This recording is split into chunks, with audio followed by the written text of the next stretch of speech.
Hello homeopaths, आज हम case taking के सबसे इंपॉर्टेंट फेज को समझेंगे, ओपनिंग द केस। बहुत से स्टूडेंट सोचते हैं कि केस टेकिंग में सबसे डिफिकल्ट पार्ट होता है मेंटल सिम्टम्स को समझना या एक रेमेडी सेलेक्ट करना। लेकिन सच ये है कि सबसे ज़्यादा मिस्टेक अगर कहीं होती है तो वो होती है कंसल्टेशन के स्टार्टिंग के 2-3 मिनट के अंदर। अगर केस की ओपनिंग गलत हो जाती है तो पूरा केस का स्ट्रक्चर खराब हो जाता है और पूरा केस वीक हो जाता है। मैं आपसे एक क्वेश्चन पूछता हूँ, अगर पेशेंट क्लिनिक में एंटर करता है और डॉक्टर उससे डायरेक्टली क्वेश्चन शुरू कर देता है कि आपको बीपी कब से है, आपको पेन कहाँ हो रहा है, ये डायबिटीज़ कब से शुरू हुई, क्या डॉक्टर पेशेंट को समझना चाह रहा है या सिर्फ डिसीज़ को? यही सबसे कॉमन मिस्टेक होती है। ज़्यादातर फिजिशियन कंसल्टेशन की शुरुआत में ही पेशेंट को इंटरप्ट कर देते हैं, direct pathology based, diagnosis based question करने लग जाते हैं और इसी वजह से पेशेंट का एक नेचुरल एक्सप्रेशन, उसका रिएक्शन कहीं खो जाता है। ओपनिंग का पर्पस हमारा सिर्फ सिम्टम्स कलेक्ट करना नहीं है। ओपनिंग का पर्पस है, पहला, पेशेंट को कंफर्टेबल फील कराना, दूसरा, उसे नेचुरली और फ्रीली एक्सप्रेस करने देना, और तीसरा और मोस्ट इम्पॉर्टेंट, साइलेंटली उसे ऑब्जर्व करना।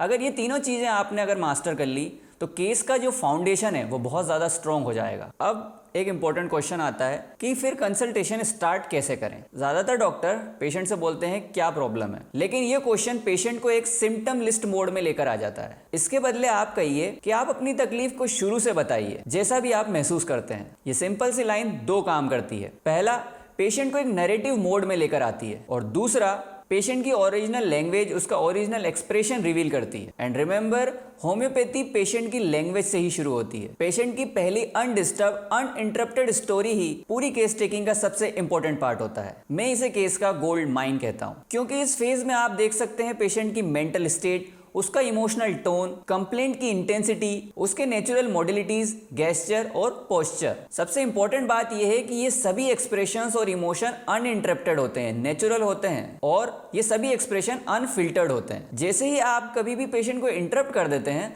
तो उसके एक्सप्रेशन, उसके रिएक्शन काफी ज्यादा आर्टिफिशियल होने लग जाते हैं। अब केस टेकिंग को हम कुछ फेजेस में समझेंगे। केस टेकिंग का सबसे पहला फेज होता है फ्री नरेशन। पेशेंट को स्टार्टिंग के 3 से 7 मिनट तक फ्रीली बोलने दीजिए। इस वक्त आपका काम बोलना नहीं, इस वक्त सिर्फ आपको ऑब्जर्व करना है। हमें पेशेंट का ऑब्जर्व करना है, speed of speech, emotional charge, fear, anger, indifference, repeated words, dominant complaints. कई बार पेशेंट स्टार्टिंग के 5 मिनट में ही हमें रेमेडी का क्लू दे देता है, पर यह तब होगा जब हम उसे फ्रीली नैरेटिव मोड में लाएंगे, उसको कंफर्टेबल फील कराएंगे और उसके एक्सप्रेशंस, उसके रिएक्शंस को नेचुरल वे में हम सुनेंगे बिना इंटरप्ट किए। इस स्टेज पे हमें कुछ एनालिसिस नहीं करना है, कुछ भी इंटरप्ट नहीं करना है, हमें सिर्फ पेशेंट को ऑब्जर्व करना है और कुछ बस न्यूट्रल प्रॉम्प्ट्स कहने हैं, जैसे कि लिए और बताइए, फिर क्या हुआ। बस हमें उसके नरेशन को कंटिन्यूअस रखने के लिए कुछ बीच बीच में वर्ड्स कहने हैं, जिससे ना तो उसका नरेशन इंटरप्ट हो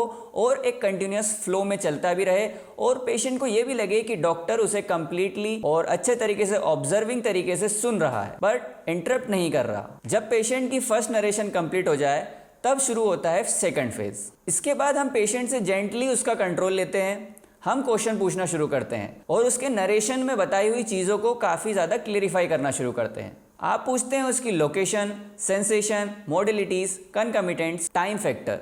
यहाँ क्वेश्चनिंग सिस्टमेटिक होनी चाहिए, पेशेंट की कंप्लेंट्स के अकॉर्डिंग। यहाँ पे एक सबसे इंपॉर्टेंट बात ध्यान में रखिए, क्वेश्चन हमेशा ओपन एंडेड, न्यूट्रल और नॉन सजेस्टिव होना चाहिए। एक गलत तरीके से पूछा हुआ क्वेश्चन, फॉर एग्जाम्पल, जो पेन आपका है वो बर्निंग टाइप का है, इसमें आंसर ऑलरेडी दिया हुआ है बर्निंग। हमें किसी भी तरीके का सजेस्टिव क्वेश्चन नहीं पूछना है, एक ओपन एंडेड क्वेश्चन पूछना है। इसका सही तरीका क्या होगा कि आपका पेन किस तरह का है, इसमें अब पेशेंट खुद से उसे एक्सप्लेन करेगा कि वो किस टाइप का पेन है। तो ये एक ओपन एंडेड, न्यूट्रल और नॉन सजेस्टिव हुआ और इसके बाद जो हमें सिम्टम्स मिलेंगे वो काफ़ी जेन्युइन होंगे। अब हम ऐसा क्यों कह रहे हैं? क्योंकि लीडिंग क्वेश्चंस काफ़ी ज़्यादा डेंजरस होते हैं केस टेकिंग के लिए। जैसे, गुस्सा ज़्यादा आता है ना, ठंड ज़्यादा लगती है क्या, आप इमोशनल टाइप के हैं। पेशेंट अक्सर ऐसे क्वेश्चन में कोऑपरेट करने के लिए हाँ कह देता है, फिर हम एक फॉल्स सिम्टम्स पर प्रिस्क्रिप्शन कर देते हैं और हमारी रेमेडी फेल हो जाती है। इसलिए किसी भी तरीके का लीडिंग क्वेश्चन पूरे केस को ख़राब कर सकता है। इसलिए सबसे बेस्ट है फ्री नैरेटिव। अब इसका करेक्ट वे क्या होता है?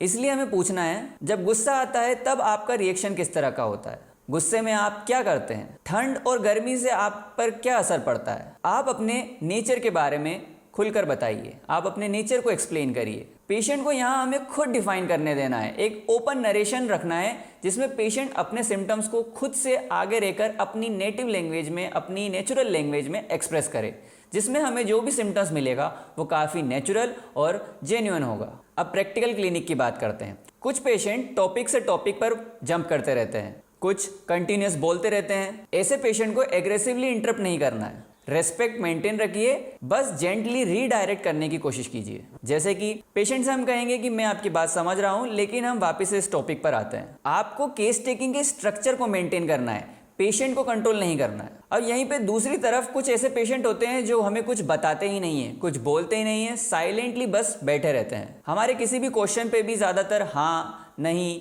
ठीक हूँ, ऐसा है, नॉर्मल हूँ, यही सब आंसर करते हैं। ऐसे पेशेंट के लिए हमें सिचुएशनल क्वेश्चन करने हैं। जैसे, क्या आपको डर लगता है? इसकी जगह हम उनसे पूछेंगे, जब आप अकेले रूम में होते हैं तो कैसा फील करते हैं? जब आप अलोन फील करते हैं तब कैसा फील करते हैं? जब आप नेग्लेक्टेड फील करते हैं तब कैसा फील करते हैं? हमें उसके फीलिंग को और ओपन और एक्सप्रेस करके उसको एक सिचुएशन में बना कर देना है, ताकि वो जितना भी हो सके, जितना भी वो फ्लो में आ सके, जितना भी वो नरेशन कर सके, हमें उसमें से निकालना है। ये इमेजिनेशन एक्टिवेट करता है और एक डीपर रिस्पॉन्स निकाल कर लाता है। सबसे इंपॉर्टेंट बात ये हमें कभी नहीं भूलना है, ये केस टेकिंग सिर्फ हमें सुननी नहीं है, ऑब्जर्व करनी है। पेशेंट जब बोल रहा हो तब देखिए उसके eye contacts, facial expression, emotions, hand movement, facial tension, voice trembling, उसका कॉन्फिडेंस लेवल, ये सब कुछ हमें ऑब्जर्व करना है उसकी केस टेकिंग के साथ साथ। कई बार वर्ड से ज्यादा उसकी बॉडी एक्सप्रेस कर रही होती है और हमारे लिए वही काफी ज्यादा इंपॉर्टेंट होती है। अब हमारे जो फर्स्ट 10 मिनट है उसका स्ट्रक्चर कैसा होना चाहिए? देखिए, सबसे पहले हमें पेशेंट को ग्रीटिंग और कंफर्ट प्रोवाइड करना है। सेकंड, फ्रीली नरेशन करने देना है। थर्ड, साइलेंटली ऑब्जर्व करना है। फोर्थ, जेंटली क्लेरिफिकेशन लेना है। और फिर ट्रांजिशन करना है एक सिस्टमेटिक क्वेश्चंस के अंदर। अगर हमारी ओपनिंग स्ट्रॉन्ग है तो टोटलिटी हमारी बहुत स्ट्रॉन्ग हो जाएगी, पर अगर हमारी ओपनिंग वीक रह गई तो हमारा पूरा केस वीक हो जाएगा। आज के लेक्चर से एक बात याद रखिए, case taking start the movement patient enters the room. Patient की पहली कहानी को मत रोकिए, उसे सुनिए, समझिए और ऑब्जर्व कीजिए और फिर क्वेश्चन कीजिए। एक अच्छा होम्योपैथ सिर्फ सिम्टम्स कलेक्ट नहीं करता, वो पेशेंट की कहानी सुनता है। That's all for the first lecture. Next lecture में हम पढ़ेंगे कैरेक्टरिस्टिक सिम्टम्स क्या होते हैं, उन्हें कैसे कलेक्ट किया जाता है, उन्हें कैसे रिपीटराइज किया जाएगा। If you like this video, just subscribe my channel and share it with your homeopath friend. Thank you.